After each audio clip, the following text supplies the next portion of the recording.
un régimen político no tiene necesariamente que repetir todas las atrocidades que cometieron el fascismo, el nazismo en Alemania o el totalitarismo soviético para calificar como de tendencioso, de prematuramente fascista o urfascista, de fascista eterno, como dice Umberto Eco. En su libro 5 escritos morales, él analiza 14 características de los fascismos que si usted las ve, por lo menos 3 de estas 14, cualquiera de ellas, aleatoriamente dentro de un régimen, es como para sospechar que está entrando en un espacio de fascismo eterno. Y esa es una de las razones por la que hacemos este pequeño comentario para quienes van a ver la película La Ola, del director alemán Gansel, en el Cineforo Universitario. El primer elemento sería un culto a la tradición, a los saberes arcaicos, aborígenes, que crean la nación o el pueblo.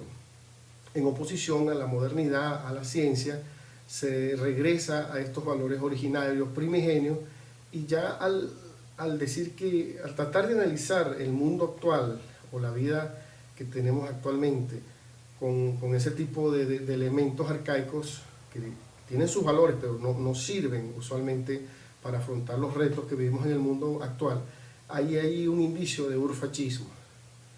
De esto se deriva el segundo elemento, que sería un rechazo a la modernidad, a la ilustración, a la edad de la razón. Las sociedades altamente desarrolladas, ilustradas, se las tilda de decadentes, de perversas. Y en este sentido, el urfascismo se puede definir como irracionalismo, porque va contra la racionalidad económica, contra la racionalidad técnica de todo tipo, y opera por otro tipo de sentimientos y por otro tipo de definiciones que podrían ser fanatistas o que podrían ser no racionales, que no se argumentan, sino que se imponen por la fuerza. Un tercer elemento sería el culto de la acción por la acción. Pensar sería una forma de castración, por eso las culturas y los intelectuales siempre son sospechosos en la medida en que siempre se les identifica con actitudes críticas. La acción en este caso se opone a la reflexión, y la reflexión crítica es algo que no se tolera. El cuarto punto es obviamente ese, el rechazo del pensamiento crítico, porque el espíritu crítico opera con distinciones y distingue un buen socialismo de un mal socialismo, un socialismo democrático de un socialismo autoritario, un régimen democrático de un régimen que ya no lo es, y esta es una señal de modernidad. Entonces, obviamente, el urfascismo, el fascismo eterno, rechaza esto, porque para ellos el desacuerdo no es un desacuerdo, es una traición. Pensar diferente a como piensa el líder, o como piensa el partido, o como piensa el movimiento, es un acto de traición a la patria. El quinto sería el miedo a la diferencia. El primer llamamiento de todo movimiento fascista, o prematuramente fascista, es contra los intrusos de la clase media, o si es un fascismo elitista, los intrusos que vengan del proletariado, o los intrusos que vengan de afuera.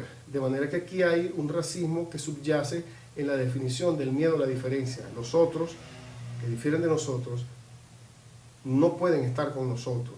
Tenemos que depurarnos. Esa es una de las características, la quinta.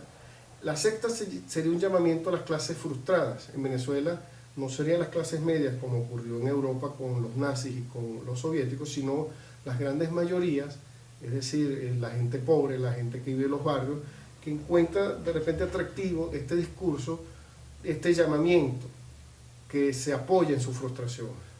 El séptimo sería nacionalismo y xenofobia, es decir, hay una obsesión por el complot, hay una obsesión de que los enemigos extranjeros me quieren matar o quieren acabar con el proceso que nosotros estemos llevando a cabo en el país, y entonces eso es un elemento obsesivo en el discurso de este tipo de urfascismos, de este tipo de fascismos eternos.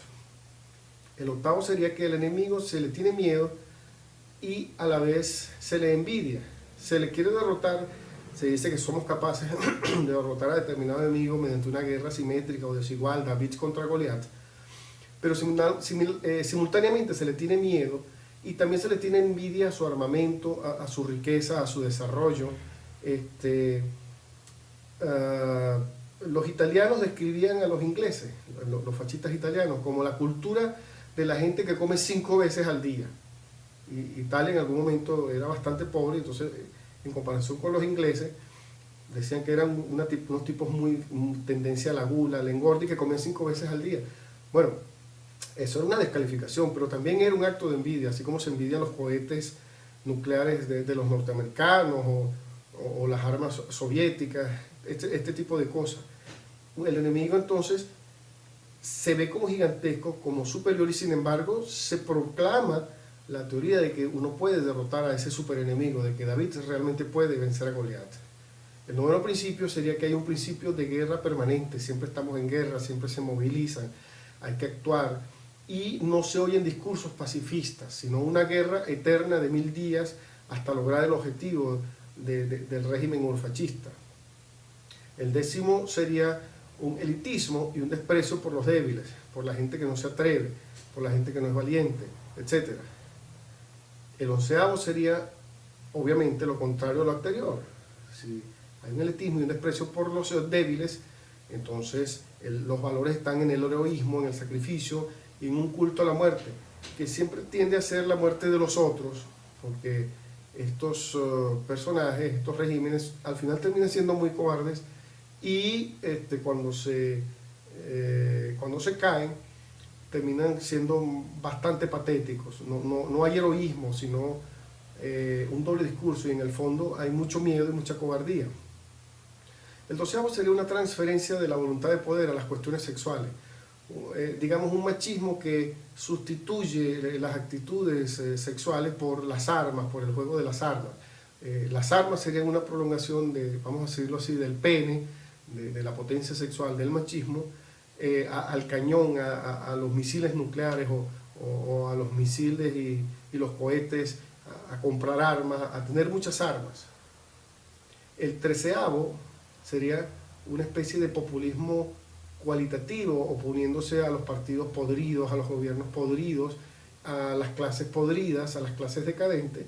Entonces, el supremo valor sería algo que no requiere ningún esfuerzo, que es el hecho de provenir simplemente del pueblo, en determinado caso, de ser de origen pobre, o en el caso nazi, de ser ario, algo que la gente no decide al nacer.